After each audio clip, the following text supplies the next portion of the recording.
de voir quelqu'un qui te dit la fourche en fait partie, mais la meilleure chose que la fourche ne fait pas partie du pantalon. Notre ligne de poche, on vient de la fractionner.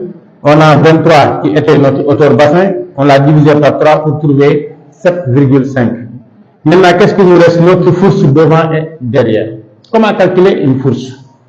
C'est quoi une fourche? Papa, les tailleurs appellent ça fond pantalon. Mais on appelle ça fourche. Pour la fourche, on te dit que c'est 1/10 de hanche. Parfois, beaucoup de gens disent fourche, tu peux prendre 5. C'est une taille standard. Mais la meilleure calcul, parce que toutes les hommes n'ont pas la même morphologie, n'ont pas les mêmes mesures. Donc tout le monde ne peut pas avoir 5 sur une fourche. Donc, ce qui est logique, tu peux prendre une fourche, tu prends 1/10 de hanche. Donc, on a notre hanche entier, c'était 104. Le 1/10, donc ça nous donne 10. 10 cm, c'est le fourche derrière. 10 cm, c'est le fourche derrière. Derrière. Vous avez compris?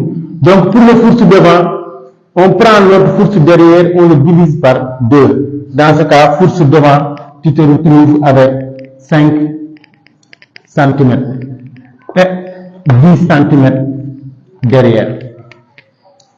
Donc, on a trouvé 5 parce que la mesure qu'on a, c'était 102. Mais si notre tour de hanche était à 90, la fourche serait à 4,5.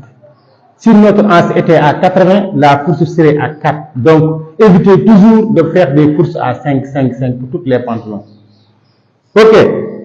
Maintenant, on va passer à la longueur du poche.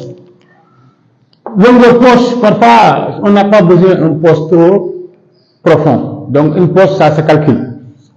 Toutes les mesures dans un pantalon ou bien une couture, il y a des fractions, il y a des calculs qui sont normaux. Donc, pour la largeur du poche, c'est-à-dire la largeur du poche, on te dit égale mesure poche. Vous allez, après nous suivre, on va vous montrer comment calculer la mesure poche. Pour la longueur du poche, on te dit que égale mesure poche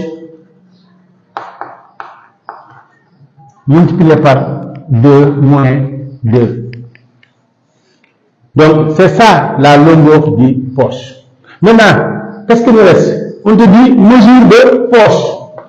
Vous allez comprendre qu'on va trouver notre mesure de poche égale, ici on a trouvé notre ligne de poche qui était à 7,5. On prend les 7,5, on les multiplie par 2 et égale 15 cm.